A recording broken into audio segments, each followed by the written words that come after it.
Je suis né dans une famille qui n'était pas chrétienne, dans le vrai sens biblique du terme. Et le diable a voulu me supprimer de la terre dès ma naissance. Dès ma naissance, j'ai eu une santé fragile, très très fragile. Pour aucune raison naturelle.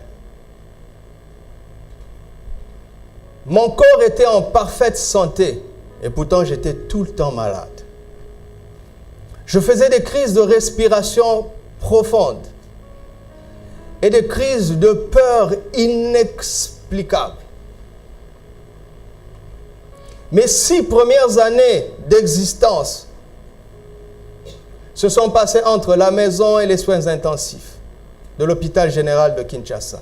La maison, soins intensifs. La maison, soins intensifs. J'étais un moribond. La mort était à côté de moi tous les jours, tellement ma santé était fragile. On a tout essayé, sans solution. Un jour, ma mère raconte, un jour, j'ai dit à ma mère, quelle a été la plus grande peur de ta vie?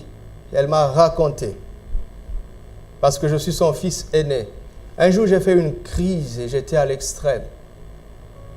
J'étais dans le coma.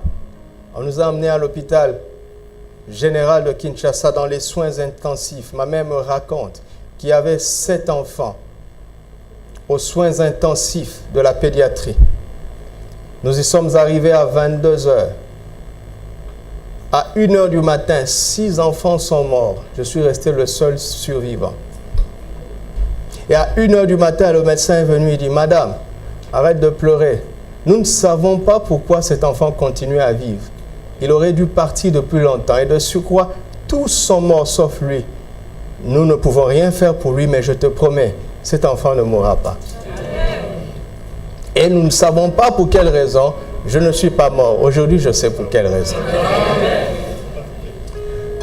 Vous imaginez, tu es dans une pièce où à chaque instant, une autre maman crie. Ah! Tout le monde crie. Vous êtes dans une pièce de la mort. Tout le monde crie, sauf toi. Pourquoi? Pourquoi sont-ils morts et pas moi?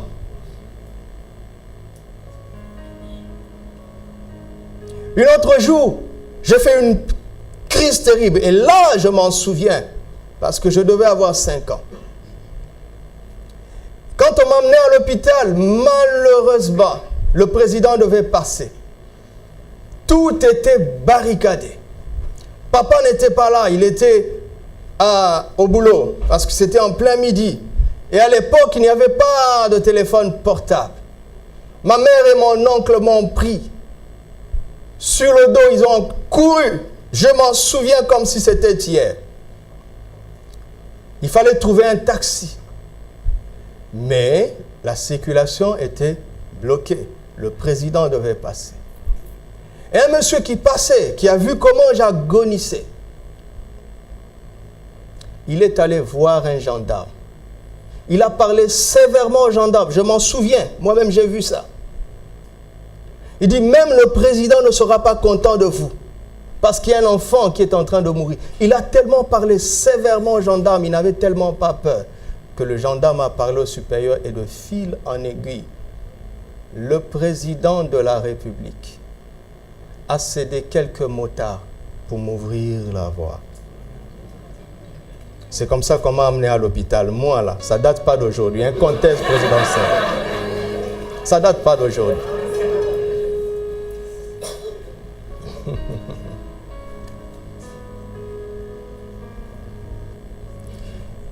Et comme je ne mourrais pas, ceux qui voulaient me supprimer se sont affichés. La guerre a quitté la nuit, elle est venue en plein jour. Ils ont mandaté quelqu'un de la famille qui est venu me prendre. On m'a emmené à un endroit, on a cuisiné le plat que j'aimais le plus. On y a mis du poison, ça ce n'est plus la sorcellerie. on y a mis du poison. J'ai tout mangé jusqu'à la fin. Quand j'ai fini de manger, eux, ils m'encourageaient. Mange, mange. Ouais, c'était un petit enfant. C'était bizarre parce que j'étais dans une maison entouré d'une vingtaine de personnes qui m'encourageaient de manger. Et j'étais un bon mangeur à l'époque. Alors j'ai mangé jusqu'à la fin. Quand j'ai mis la dernière gorgée dans ma bouche, ils ont acclamé. Et puis la personne qui était venue me prendre chez ma mère m'a ramené chez ma mère. Et vous savez, les enfants racontent leur journée. Et j'étais tellement éveillé que quand j'arrive quelque part, je lis le nom de la rue et le numéro de la porte. J'ai dit, maman, on m'a emmené dans telle rue, tel numéro. Maman connaissait cet endroit. C'était la résidence de la personne qui voulait me supprimer. Et je dis, bizarrement, on m'a servi à manger. Tout le monde m'a encouragé à manger. Et quand j'ai fini de manger, ils ont acclamé. Je ne comprenais rien. Pour moi, c'était des gens tellement gentils. Quelque temps après mon récit, une dame est entrée en trombe chez nous avec les larmes. Et elle disait à ma mère, pourquoi tu as laissé cet enfant partir là-bas? Voici, on a mis du poison. Ils ont attendu que je fasse une crise. Ils ont attendu que j'aille à l'hôpital jusqu'à aujourd'hui. Sans désintoxication. Qu'est-ce que j'ai fait? Rien. Mais entre-temps, ma santé était toujours fragile et les crises de peur devenaient extrêmes. Au point que quand ça arrivait maintenant, j'avais une seule tendance au suicide, parce qu'il fallait mettre un terme à cette oppression. Jusqu'aujourd'hui, je me souviens de ce que je vivais, mais jusqu'aujourd'hui, je n'ai jamais trouvé les mots pour décrire ces choses. Il y avait un seul désir, c'est de mettre un terme à ma vie.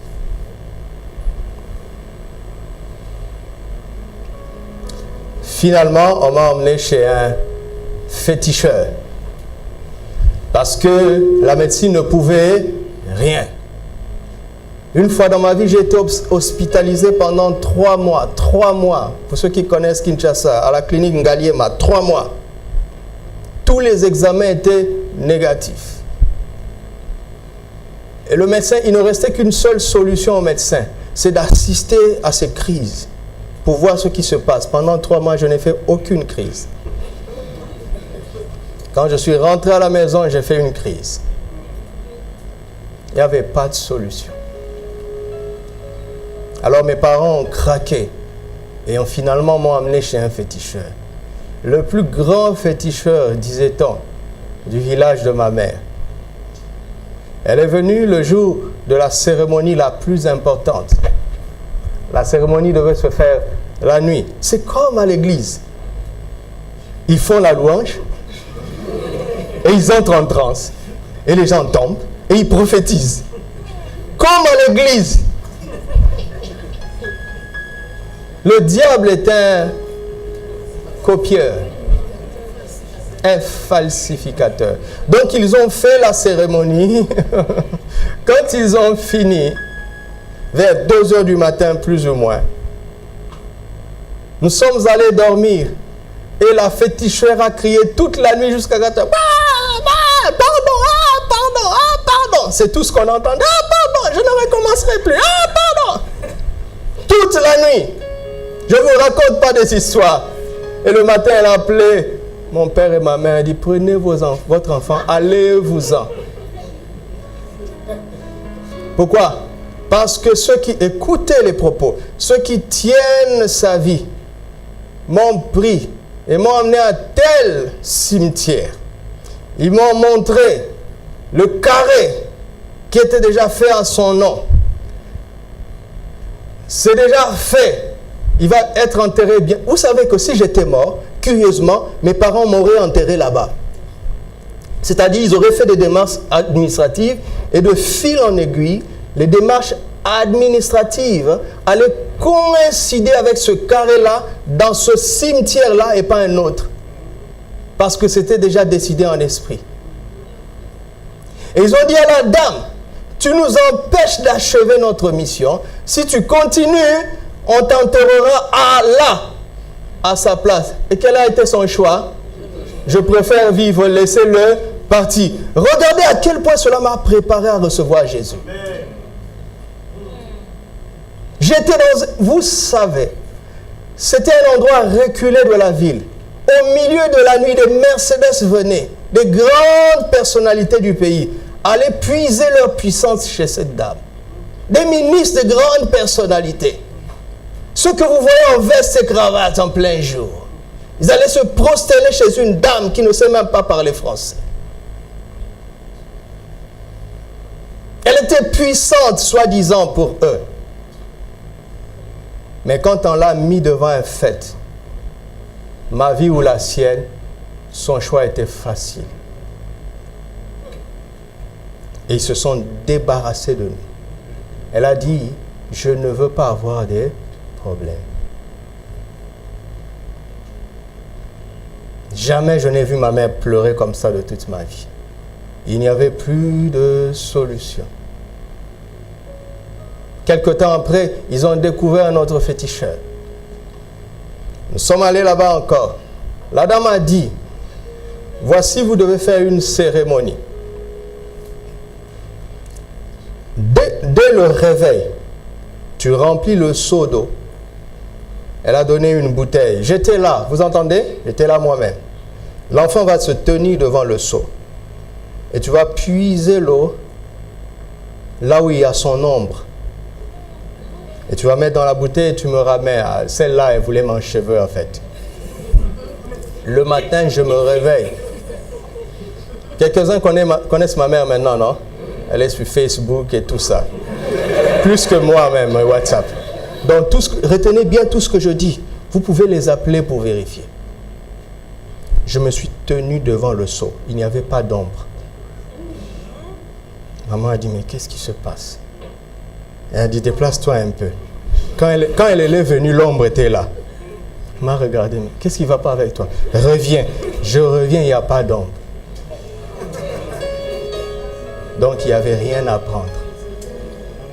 Elle est repartie chez cette dame. La dame a dit, bon, on va le faire moi-même. Moi-même, je vais le faire. Elle a fait ses bizarreries. On me met là, pas d'ombre. On met ma mère, il y a de l'ombre. Elle-même, elle se tient à de l'ombre. Moi, je viens, il n'y a pas d'ombre. Tu comprends pourquoi tu ne peux pas m'attraper? Ça ne date pas d'aujourd'hui. Il n'y a aucune bouteille où je puisse entrer. Ça ne date pas d'aujourd'hui. Il n'y avait plus rien à faire. Quelque temps après, une personne est venue. Elle a parlé de Jésus à ma mère et à moi. Et nous avons reçu Jésus. J'ai fait la prière du salut simplement. J'avais 7 ans. Il n'y avait pas... On ne pouvait pas me prêcher. J'étais trop jeune. Donc, il a pris le dessin de Campus pour Christ. Vous connaissez ce dessin-là? Il y a un ravin ici et un autre. Il y a un creux. Il dit, ça c'est Dieu. Ça c'est toi. Tu vas mourir, tu vas aller en enfer. Je n'avais jamais volé. Je n'avais jamais tué personne. À 7 ans, tu n'as pas le temps d'être impudique ou d'être alcoolique, mais j'étais convaincu que j'irais en enfer. C'est étrange. J'avais peur de mourir. Pourtant, je côtoyais la mort chaque jour. Je n'ai pas demandé la guérison. Je cherchais simplement à aller au paradis. Parce que pour moi, quand tu as vu tout ça, tous les spécialistes, une fois on a dépêché un spécialiste de la Belgique, un pédopsychiatre. Vous savez, à ce temps-là, je connais ce mot-là depuis l'âge de 5 ans. Pédopsychiatre.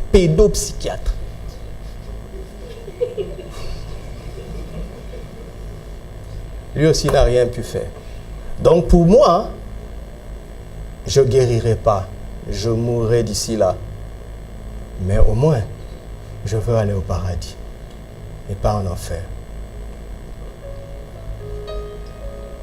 Et il m'a dit, le seul moyen de sauter ce ravin pour aller vers Dieu, il a dessiné la croix. C'est curieux. Je savais que c'était la vérité. C'est curieux. C'est étrange. Écoutez, présentez l'évangile aux gens. Témoignez simplement. Le cœur de chacun sait que c'est ça la vérité. Dieu avait mis dans le cœur de l'homme la pensée de l'éternité. Et quand tu amènes le message de celui qui incarne l'éternité, Jésus-Christ, son cœur le sait. Ne regarde pas sa réaction, son cœur le sait. Et il m'a dit, est-ce que tu veux aller au paradis? Le monsieur ne m'a jamais parlé de la guérison. Je pense que lui-même, il n'y croyait pas. Mais il y avait au moins quelqu'un qui me proposait le paradis. J'ai accepté. J'ai fait la prière du salut. Je suis rentré à la maison avec ma mère. Ma mère et moi sommes nés de nouveau le même jour. On a le même âge spirituel. Enfin, si notre croissance est la même. La nuit, la même crise est venue. Pour raison de temps, je vais faire court. Une forme humaine, sous forme de feu, est descendue. Je n'ai jamais vu Jésus, vous m'entendez? Mais j'ai vu du feu sous forme humaine. Et c'est descendu là où les gens me tenaient. Et ces gens-là ont fui. Et ce feu m'a emmené là où on chantait les louanges. Et j'ai commencé à chanter un cantique nouveau, sans être jamais allé à l'église. Un cantique à la gloire de Jésus. La tante qui était à mes côtés m'a dit, où est-ce que tu as appris ce cantique? Je ne me souviens même pas de ce cantique. À partir de ce jour-là, la vie de Dieu est entrée en moi. Et je suis en vie jusqu'aujourd'hui. Avec du poison transformé en vitamine.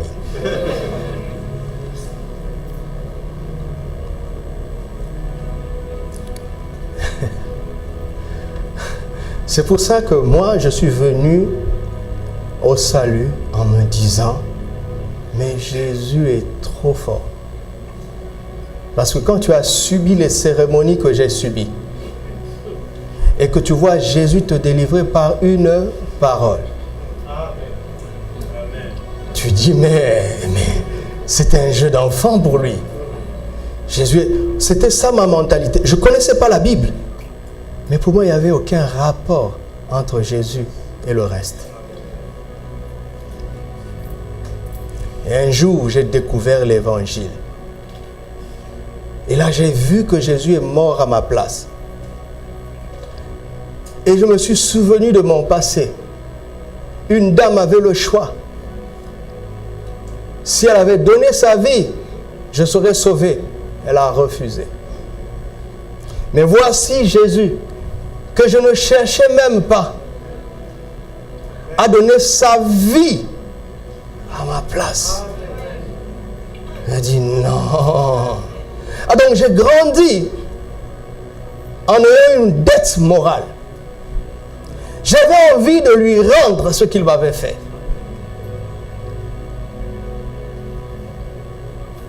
C'est beaucoup plus tard que j'ai découvert dans les Écritures, mon âme bénit l'Éternel.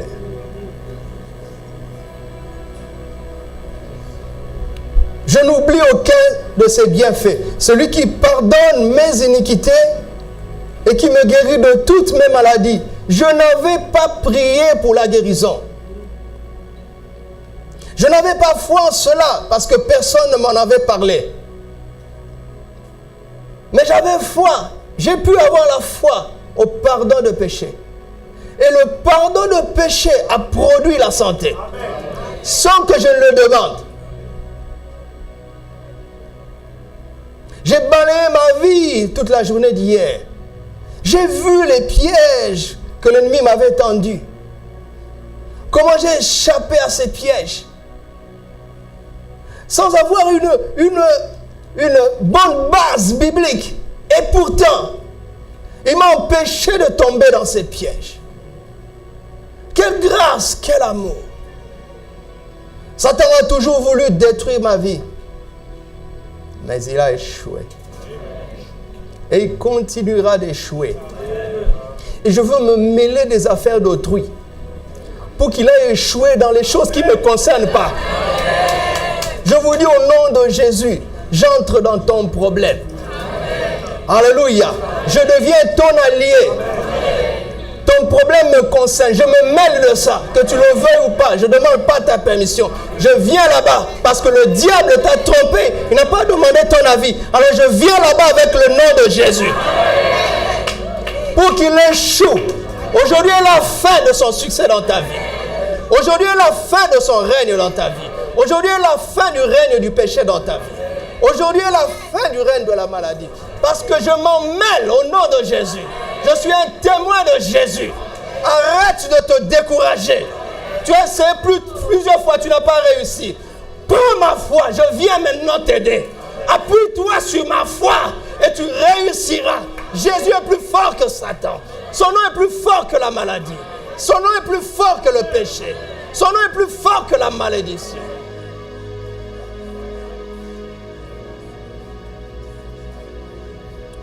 Alléluia, alléluia. Alléluia, alléluia. Alléluia. Hier, j'étais en train de méditer pour moi-même, pas pour prêcher, pour moi-même. Et mon esprit est allé vers ce passage où ces personnes sont venues aider le paralytique. Vous trouvez ça dans Luc chapitre 5. C'est étrange. Jésus était en train d'enseigner et sa puissance se manifestait. La puissance qui jaillit de sa présence. Est-il ici? Mais étonnamment, lisez ce texte dans Luc 5. On dit qu'il y avait des scribes et des pharisiens venus de partout, qui étaient assis là. Ils avaient les premières places. Ils ont fait le voyage. Ils sont venus de partout en Israël. Et ils ont pu avoir les premières places.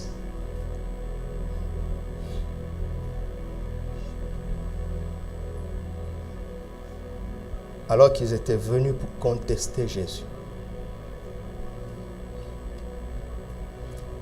Ce n'est pas parce que quelqu'un vient tôt qu'il est croyant.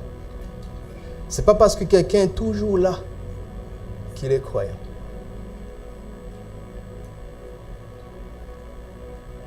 Changez de mentalité. Repentez-vous. Alors que celui qui était dans le besoin et qui venait par la foi ne pouvait pas avoir accès parce que l'endroit était occupé par des incrédules. Il n'y avait pas de place pour les croyants parce que l'église, le culte était occupé par des incrédules. Et Jésus était là, sa puissance se manifestait, mais elle rencontrait un mur d'incrédules. Elle ne pouvait pas sortir pour aller toucher les gens. Vous savez, l'atmosphère de l'onction, c'est une réalité.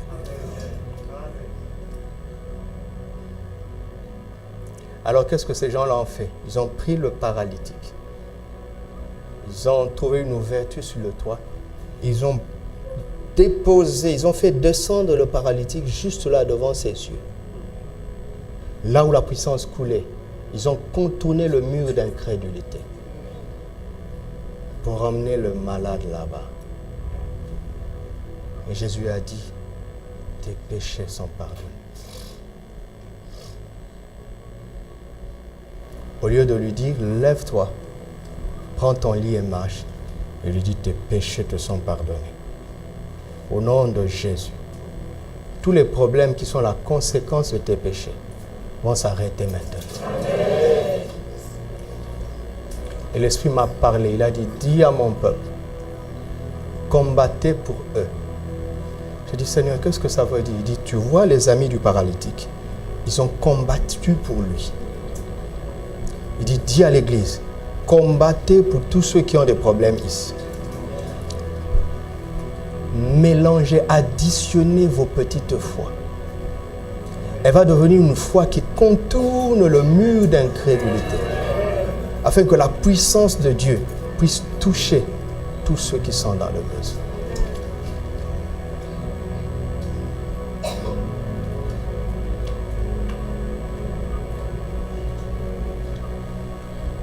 L'évangile de Jésus-Christ est sa puissance pour le salut de celui qui croit.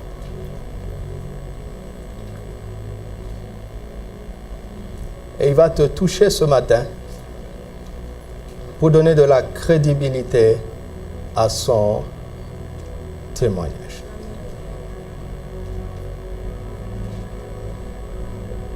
Son nom est au-dessus de tout nom. Il n'y a aucun nom qui puisse se mesurer à son nom. Il a déjà vaincu Satan. Satan est sous ses pieds.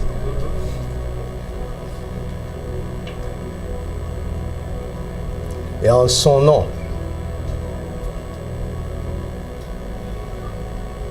tout problème va être résolu ce matin. En son nom. Alléluia.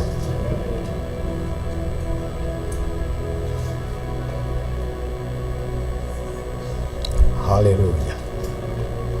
Avant que nous prions, nous allons lire Luc chapitre 10.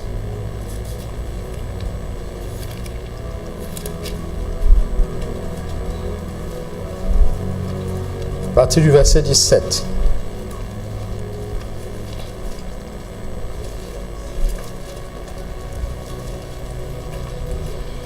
Les 70 revinrent avec joie, disant, Seigneur, les démons même nous sont soumis en ton nom.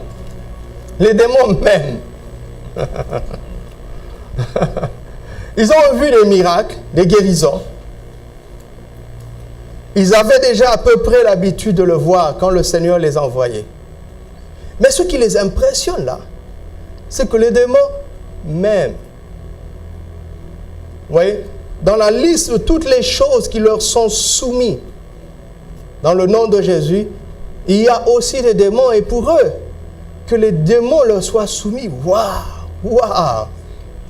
Waouh! Les démons même, Seigneur. Waouh! Pourquoi? Parce qu'avant cette séquence, depuis Genèse 1, jamais personne n'a chassé un démon. Cherchez dans la Bible. Jamais. Jamais personne n'a chassé un démon dans toute l'histoire. Parce qu'il y avait un nom caché qui avait autorité sur tous les démons. Et ce nom n'était pas encore révélé. Jamais, avant la venue du nom de Jésus, jamais personne n'avait chassé un démon. Jamais. Résurrection des morts, oui. Élie et Élisée l'ont fait. Ouvrir la mer rouge, oui, Moïse l'a fait. Faire descendre la manne, oui, Moïse l'a fait. Guérir les malades, tous les prophètes l'ont fait. Des grands miracles, oui, ils l'ont fait. Mais il y avait un mélange. Ceux qui recevaient le miracle de Dieu, de Yahvé, cohabitaient avec les démons. Personne n'avait pu chasser un démon. C'est pour ça qu'ils disent même, les démons, même. Parce que c'est inédit. Jamais on n'avait vu ça auparavant. Pourquoi? Parce que Dieu avait un nom caché.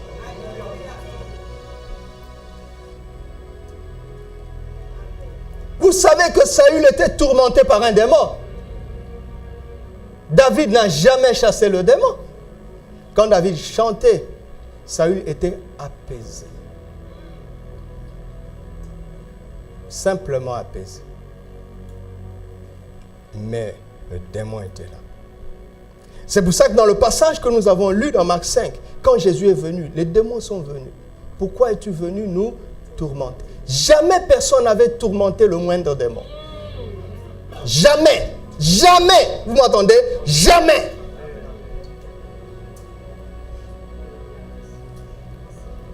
Jusqu'à ce que Jésus vienne et que son nom soit révélé. Maintenant écoutez, verset 18. Jésus dit, je voyais Satan tomber du ciel comme un éclair. Voici, je vous ai donné le pouvoir de marcher sur les serpents et les scorpions et sur toute la puissance de l'ennemi, et rien ne peut vous nuire. Reste là d'abord, reste là. Je vous ai donné, lisez avec moi, voici, je vous ai donné le pouvoir de marcher sur les serpents et sur les scorpions et sur toute la puissance de l'ennemi, et rien ne pourra vous nuire. Je veux vous lire ça dans cette version. C'est Luc combien? 10, verset combien? 19. Ok. Écoutez bien ceci.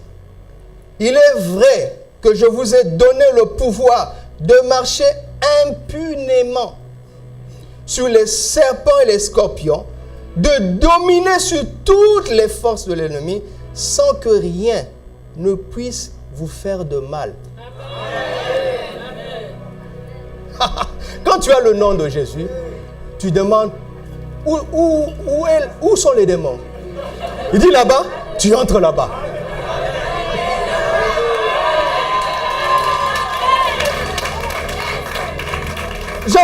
J'entends aujourd'hui dans l'église, les gens parler d'attaque. Il a chassé un démon, et puis quand il rentre, il a eu une attaque. D'où vient cet évangile? Tu as chassé ce démon avec quel nom?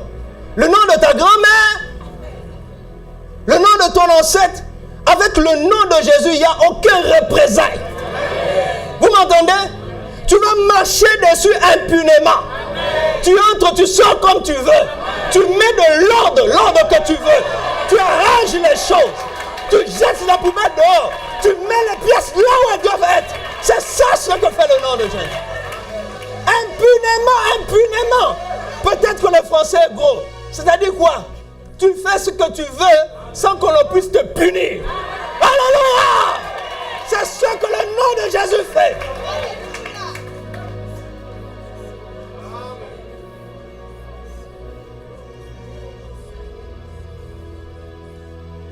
Cependant, ne vous réjouissez pas de ce que les démons vous soient soumis. Ça, écoutez-moi, c'est pas normal que tu sois orgueilleux d'avoir chassé un démon. C'est l'école maternelle. Vous m'entendez? Regardez la société. On chasse des démons partout, la société ne change pas. Pourquoi? Parce que ça, c'est le minimum. Vous me connaissez, vous savez ce que j'enseigne ici. Au-delà de chasser les démons, le mandat de l'Église, c'est de chasser le système. C'est de faire déménager les principautés qui prévalent quelque part.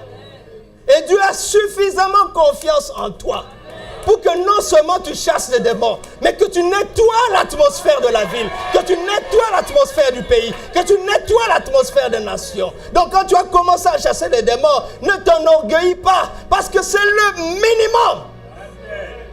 C'est rien du tout. Et on va les chasser ce matin.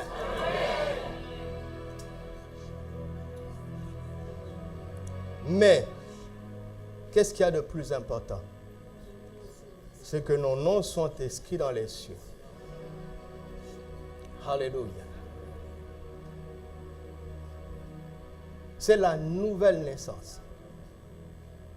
Parce que dans la vie, il n'y a que deux mots. Il y a deux manières de vivre. Soit tu vis à cause de, ou bien tu vis grâce à. Tu m'entends? Dans la vie, il n'y a que deux modes de vie. Soit tu vis à cause de, soit tu vis grâce à. Tout ce que nous vivons dans la vie est le résultat du mauvais choix d'Adam. C'est à cause d'Adam que nous sommes esclaves du péché et de Satan. Et c'est grâce à Jésus que nous sommes héritiers de Dieu et plus que vainqueurs.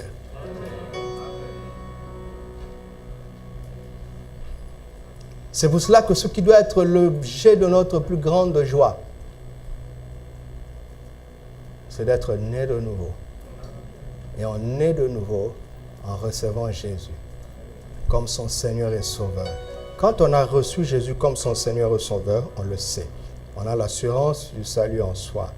On sait au-dedans de soi qu'on est un enfant de Dieu et qu'on n'a plus peur de la mort, que nos noms sont inscrits dans les cieux et que si tu meurs aujourd'hui, tu vas tout droit au ciel, sans escale, sans embouteillage, sans obstacle. Et si tu n'as pas l'assurance du salut, nous allons commencer par là. Parce que automatiquement aujourd'hui, tu vas nous rejoindre dans le camp de ceux qui marchent impunément sur le diable.